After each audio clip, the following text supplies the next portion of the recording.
3장. 말에 실수가 없도록 하라. 내 형제들아, 너희는 선생된 우리가 더 큰 심판을 받을 줄 알고 선생이 많이 되지 말라. 우리가 다 실수가 많으니 만일 말에 실수가 없는 자라면 곧 온전한 사람이라. 능히 온 몸도 굴레에 씌우리라. 우리가 말들의 입에 재갈 물리는 것은 우리에게 순종하게 하려고 그 온 몸을 제어하는 것이라. 또 배를 보라. 그렇게 크고 광풍에 밀려가는 것들을 지극히 작은 키로서 사공의 뜻대로 운행하나니, 이와 같이 혀도 작은 지체로 돼 큰 것을 자랑하도다. 보라, 얼마나 작은 불이 얼마나 많은 나무를 태우는가. 혀는 곧 불이요 불의의 세계라. 혀는 우리 지체 중에서 온몸을 더럽히고 삶의 수레바퀴를 불사르나니, 그 사르는 것이 지옥불에서 나느니라. 여러 종류의 짐승과 새와 벌레와 바다의 생물은 다 사람이 길들일 수 있고 길들여 왔거니와, 혀는 능히 길들일 사람이 없나니 쉬지 아니하는 악이요 죽이는 독이 가득한 것이라. 이것으로 우리가 주 아버지를 찬송하고 또 이것으로 하나님의 형상대로 지음을 받은 사람을 저주하나니, 한 입에서 찬송과 저주가 나오는도다. 내 형제들아, 이것이 마땅하지 아니하니라. 샘이 한 구멍으로 어찌 단물과 쓴물을 내겠느냐. 내 형제들아, 어찌 무화과 나무가 감람 열매를, 포도나무가 무화과를 맺겠느냐. 이와 같이 짠물이 단물을 내지 못하느니라.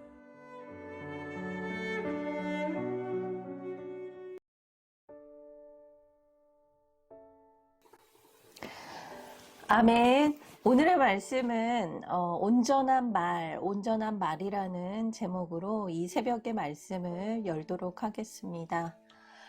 야고보는 그 말의 죄에 대해 이미 1장과 2장에 걸쳐서 강조를 했습니다.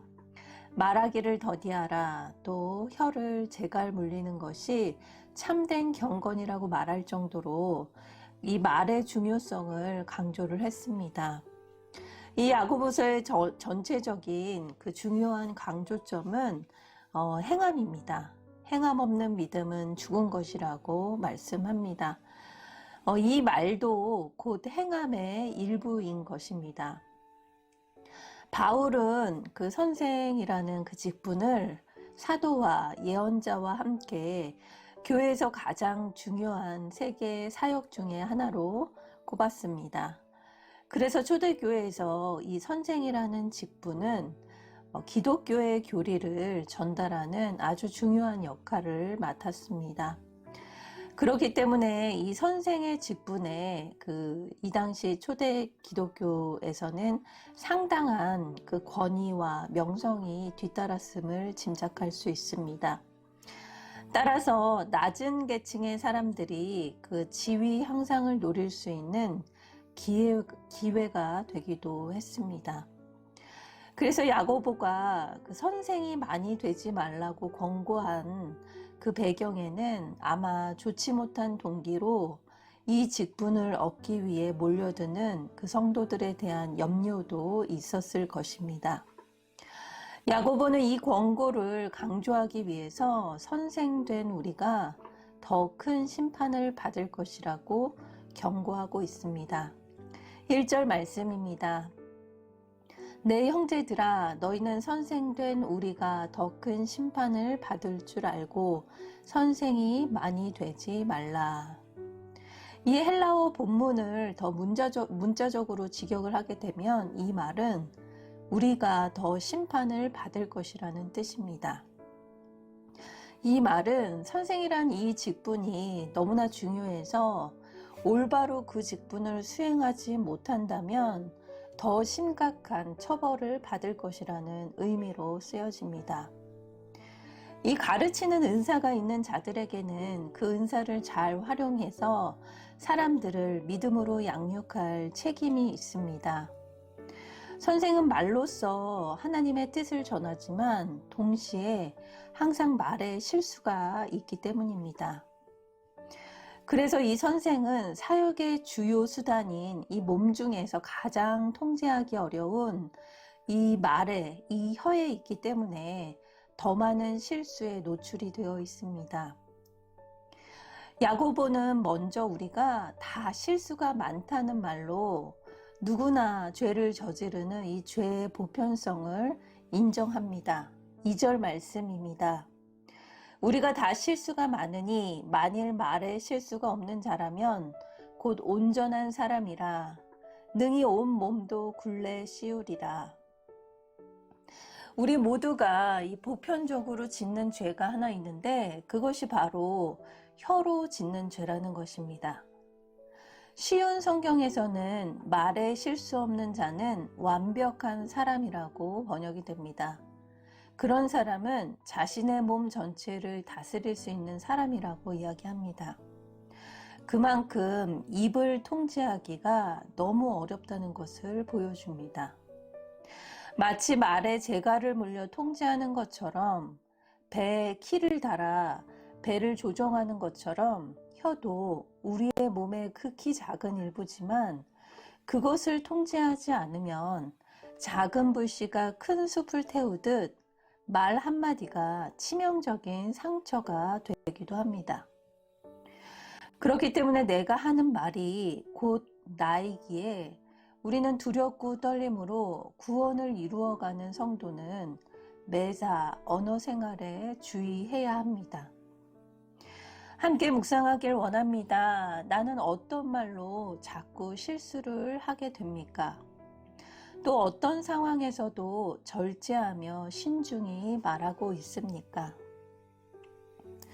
주님은 우리를 모두 선생으로 부르셨습니다. 우리의 삶의 자리에서 주님에 대해 가르치며 또 전해야 하는 그 선생의 가르침의 소명을 가졌습니다. 가정에서, 일터에서, 또 모든 관계에서 우리의 입에서 구원으로 이끄는 그 축복의 언어 생활이 되길 기도합니다. 혀는 작지만 잘못 사용하면 엄청난 파괴력을 가져다 줍니다. 사람은 혀로 자신을 하나님처럼 높이며 스스로 자랑하기도 합니다. 또 온몸을 더럽히고 한 사람의 인생을 송두리째 불사를 수도 있습니다. 인간은 여러 생물을 다스릴 수 있지만 정작 자신의 혀는 길들이지 못한다고 이야기합니다. 7절과 8절 말씀입니다. 여러 종류의 짐승과 새와 벌레와 바다의 생물은 다 사람이 길들일 수 있고 길들여 왔거니와 혀는 능히 길들일 사람이 없나니 쉬지 아니하는 악이요 죽이는 독이 가득한지라. 그러므로 성도는 하나님이 자기 입에 파수꾼을 세워 입술의 문을 지켜주시기를 기도해야 합니다. 혀를 만드신 하나님만이 나의 혀를 길들이실 수 있는 유일한 분이기 때문입니다. 함께 묵상하길 원합니다. 나는 어떤 말로 누구를 비난하며 상처를 주었습니까? 의도적으로 나 자신을 높이거나 자랑하는 말을 하지는 않습니까? 이어 야고보는 혀의 이중성에 대해서 지적을 합니다. 성도는 입으로 하나님을 찬송하기도 하지만 그 하나님의 형상으로 지음받은 지체들을 저주하기도 한다고 합니다. 9절 말씀입니다. 이것으로 우리가 주 아버지를 찬송하고 또 이것으로 하나님의 형상대로 지음을 받은 사람을 저주하나니. 하나님을 찬양하는 것은 가장 높고 순수하고 또 고귀한 언어의 그 형태입니다. 반면에 가장 낮고 더럽고 비천한 언어의 그 모습은 바로 저주입니다. 누군가를 저주한다는 것은 단순히 그 사람을 욕한다는 개념을 넘어 그 사람이 하나님으로부터 끊어져 영원한 형벌을 받기를 바란다는 의미가 되기 때문입니다. 그래서 예수님은 제자들에게 다른 사람들을 저주하지 말라고 명령하셨습니다. 누가복음 6장 28절에는 이렇게 예수님께서 말씀하셨습니다. 너희를 저주하는 자를 위하여 축복하라. 오히려 그들이 해야 할 일은 저주하는 것이 아니라 축복하라는 것입니다. 저주하는 것이 왜 그렇게 나쁜 일인가 하면 우리가 저주하는 그 사람도 바로 하나님의 형상으로 지음을 받았기 때문입니다. 한 샘에서 단물과 쓴물이 함께 나올 수 없듯이 하나님을 찬송하는 입술이 동시에 형제를 저주하고 비방하는 말을 할 수 없다는 것입니다. 그렇기 때문에 이 사람의 말은 그 사람의 영성의 그 척도로 볼 수 있습니다. 그렇기에 각각 그 열매로 나무를 알게 되는 것처럼 나의 말이 내가 어떤 사람인지, 내가 얼만큼의 영성을 가진 사람인지 알 수 있는 척도가 되는 것입니다. 12절 말씀입니다. 내 형제들아, 어찌 무화과가 감람 열매를, 포도나무가 무화과를 맺겠느냐? 이와 같이 짠물이 단물을 내지 못하느니라. 함께 묵상하길 원합니다. 내 속에 쉬지 않는 그 악과 독이 있습니까?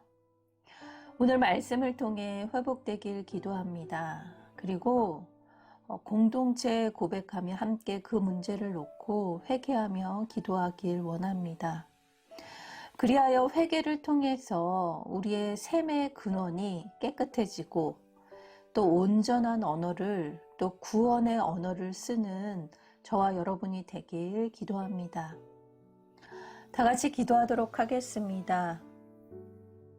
사랑의 하나님, 혀를 다스리지 못해 말 실수를 하고 또 곁에 있는 가족과 지체들에게 상처를 주기도 했습니다. 나는 바른 말만 한다고 가족에게, 지체에게 했던 말 실수를 합리화하고 정당화하기까지 했습니다. 교만했습니다. 통제할 수 없다면 입을 다물 수 있는 절제를 허락하여 주시옵소서. 주님을 찬양하면서 다른 이를 비난하고 저주하는 저의 약함을 용서하여 주시길 기도합니다. 내 속에 쉬지 않는 악과 죽이는 독이 가득함을 고백합니다. 저주 대신 긍휼의 기도를 할 수 있도록 날마다 말씀으로 깨어지는 지혜를 허락해 주시옵소서. 오늘도 내가 할 수 없음을 인정하고 주님께 기도합니다. 나의 생각과 입술을 주장하여 주시옵소서. 감사드리며 예수님의 이름으로 기도드립니다. 아멘.